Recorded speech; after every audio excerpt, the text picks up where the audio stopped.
Good morning, friends. Diana Lidstone here, growth strategist for ambitious entrepreneurs. So I want to answer a question this morning that one of my clients in the Achievers Club came up with, and I thought, oh, maybe I should make a quick video to answer this. So the question was, I recommend that clients set aside 2, 3, maybe even 4 hours a week to work on their business versus in their business.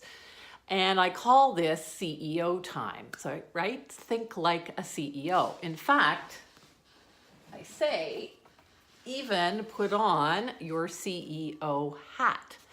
So it's time to stop thinking like a doer or an employee or whatever it is in your business and start thinking more big picture. So here's what I know to be true. When we first start out in our businesses, we are doing lots of things. And you've heard me talk about this, we get caught up in the hustle.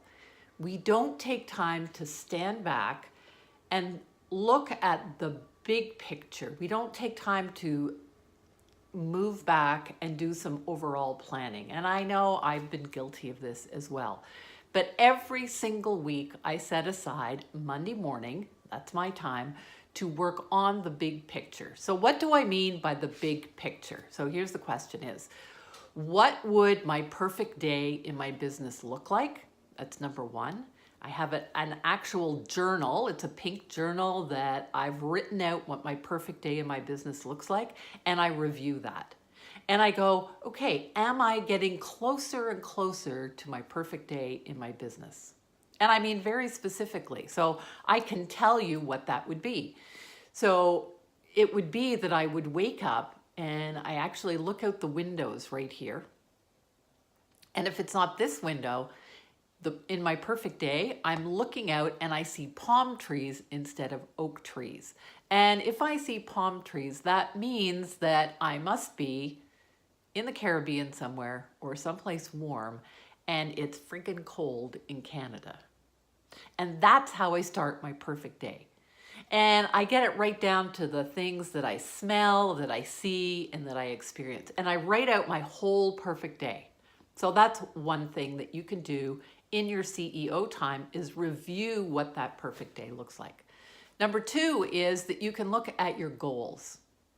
Yes. What are your very specific goals that you have set for maybe it's 5 years, 3 years, 1 year, and 90 days? And if you don't have those set out, then perhaps you want to ask me about the CEO planning retreat that I do a couple of times a year. But it's about planning out those goals and how are you reaching them? What milestones, what metrics do you have to know whether you're reaching those goals? Okay, so that's number two. Number three would be, and you've all heard me talk about this, that there are very distinctive things that you should be working on in your business depending on what stage of business that you're in. So if you are in stage 1 or employee, there's a list of activities to be working on. If you're at stage 2, there's a list of activities, stage 3, etc.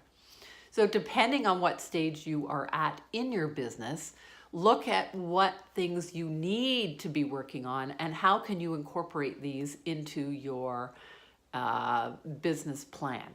So for instance, let's say you're in stage 1 and your activity is that you need to be out there networking well. Do you have, a really great pitch, an elevator pitch? Have you tested it? What's the reaction? Do you need to change it? Do you have a signature program? If you don't, how are you going to create it? Your CEO time can also be learning time, mentoring time. And I don't mean picking up every free webinar or that's out there. I mean learning the specific skills that you need to accomplish those things that are at your stage of business growth. A friend of mine called me last week and she was talking about, ClickFunnels and lead pages. And I went, no, you're not at that stage yet. Don't, stop filling your head with overwhelm about things like that because you haven't even got a basic signature program or lead magnet. So what do you need to learn for those things that you need to put into your business right now? Something else that you could be doing during your CEO time is looking at your finances, cleaning out your purse of all your receipts, right? Getting them organized, or, do you need to have somebody that is a bookkeeper?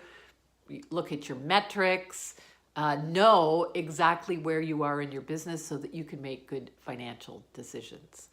So I hope this has been helpful about what you do during your CEO time. Everyone needs to set aside time in their business to create that overall plan so that they know the direction that their business is going in. And, as entrepreneurs, we're really creative people and we suffer from bright, shiny object syndrome, squirrel all the time. Having your plan, having your dream, your perfect day of where your business is going will help you stay on that line. Is it getting you closer to what it is that you truly want? So take care, enjoy your CEO time, and I'll talk to you soon. Bye for now.